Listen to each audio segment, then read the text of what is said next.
Hi hello ನಮಸ್ಕಾರ welcome to YouTube channel Sonu vlogs. ಇವತ್ತು ನಾನು ಆಳ್ವೆ ಪಾಯಸ ಮಾಡೋಕ್ಕೆ ಬಂದಿದ್ದೀನಿ. ಆಳ್ವೆ ಪಾಯಸ ಬಾಣಂತಿಯರು ನಮ್ಮ ಕಡೆ ಬಾಣಂತಿಯರು ಕೊಡ್ತಾರೆ. ಅವ್ರಿಗೆ ಸೊಂಟ ನೋವು ಮತ್ತು ಬೆನ್ನೋವು ಮತ್ತು ಕಾಲು ನೋವು ಅಂತ ಅಂತಾರಲ್ಲ, ಅಂಥವ್ರಿಗಿದು ಕುಡಿದ್ರೆ ಒಂದು 3 ತಿಂಗಳು ಕಮ್ಮಿ ಆಗುತ್ತೆ ಅಂತ. ಕಮ್ಮಿ ಆಗುತ್ತೆ ಅನ್ನೋಕ್ಕಿಂತ ಶಕ್ತಿ ಗಟ್ಟಿ ಆಗ್ತಾರೆ ಅಂತ. ನಾನಿಲ್ಲಿ 2 ಸ್ಪೂನ್ ಆಳ್ವೆನ ತೊಗೊಂಡಿದ್ದೀನಿ. ಆಳ್ವೆ ತೊಗೊಂಡು ನಾರ್ಮಲ್ ಟೀ ಸ್ಪೂನಲ್ಲೇ ತೊಗೊಂಡಿದ್ದೀನಿ. ನೆನೆ ಹಾಕಿದ್ದೀನಿ. ಓವರ್ನೈಟ್ ನೆನೆಸಿ ಅದು ಈ ಥರ ಕಾಣುತ್ತೆ, ಜಲ್ಲಿ ಥರ. ಅದಾದಮೇಲೆ ನಾವು ಒಂದು ತಪ್ಪಲೆ ಇಟ್ಕೊಂಡು ಅದಕ್ಕೆ 1 ಲೋಟ ನೀರು ಹಾಕಿ ಚೆನ್ನಾಗಿ ಕುದಿಸ್ಬೇಕು. ಕುದೀತಾ ಅದು ಕಲರ್ ಚೇಂಜ್ ಆಗುತ್ತೆ. ಅಲ್ಲಿವರೆಗೂ ನೋಡಿಕೊಂಡು ಕುದಿಸ್ಬೇಕು. ಇಲ್ಲ ಅಂತಂದರೆ ಜಲ್ಲಿ ಟೈಪೇ ಅಷ್ಟು ಕುದಿಸ್ಬೇಕು, ಗೊತ್ತಾಗಲಿಲ್ಲ ಅಂತಂದರೆ.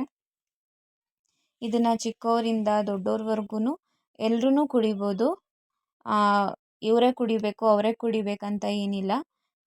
ಸೊಂಟ ನೋವು, ಮಂಡಿ ನೋವು ಅಂತ ಅಂತಾರಲ್ಲ ಈ ವಯಸ್ಸಾದವರು, ಅಂಥವ್ರಿಗೂ ಕೊಡ್ಬೋದು. ಮಕ್ಳಿಗೂ ಕೊಡ್ಬೋದು. ಹೆವಿ ಶೀತ ಆಗಿದ್ದರೆ ಮಕ್ಕಳಿಗೆ ಇದು ಒಂದು ಅರ್ಧ ಲೋಟ ಕೊಟ್ಟರೆ ಸಾಕು.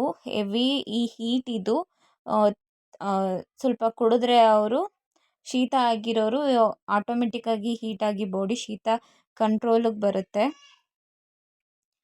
ಅದು ನೀಟಾಗಿ ಕುದ್ದಾದಮೇಲೆ ಅದಕ್ಕೆ ಸ್ವಲ್ಪ ಬೆಲ್ಲ ಹಾಕಬೇಕು.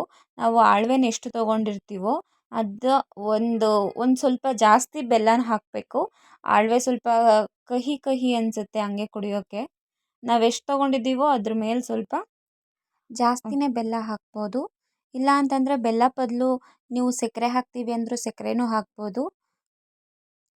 ಸಕ್ಕರೆ ಅಷ್ಟು ಬಾಣಂತಿಯರಿಗೆ ಒಳ್ಳೆಯದಲ್ಲ ಅಂತ ಬೆಲ್ಲ ಹಾಕಿದ್ರೆ ಬೆಸ್ಟು. ಆಲ್ಮೋಸ್ಟ್ ಬೆಲ್ಲ ಹಾಕೋದ್ರಿಂದ ರಕ್ತನೂ ಶುದ್ಧಿ ಆಗುತ್ತೆ, ರಕ್ತ ಮೈಗೆ ಸೇರಿದಂಗೂ ಆಗುತ್ತೆ. ಇಷ್ಟೆಲ್ಲ ಆದಮೇಲೆ ಕೊನೆಗೆ ಆಫ್ ಮಾಡಿಬಿಟ್ಟು ಹಾಲನ್ನು ಹಾಕಿ ಗಟ್ಟಿಗೂ ಮಾಡ್ಕೊಬೋದು, ತೆಳ್ಳಗೂ ಮಾಡ್ಕೊಬೋದು.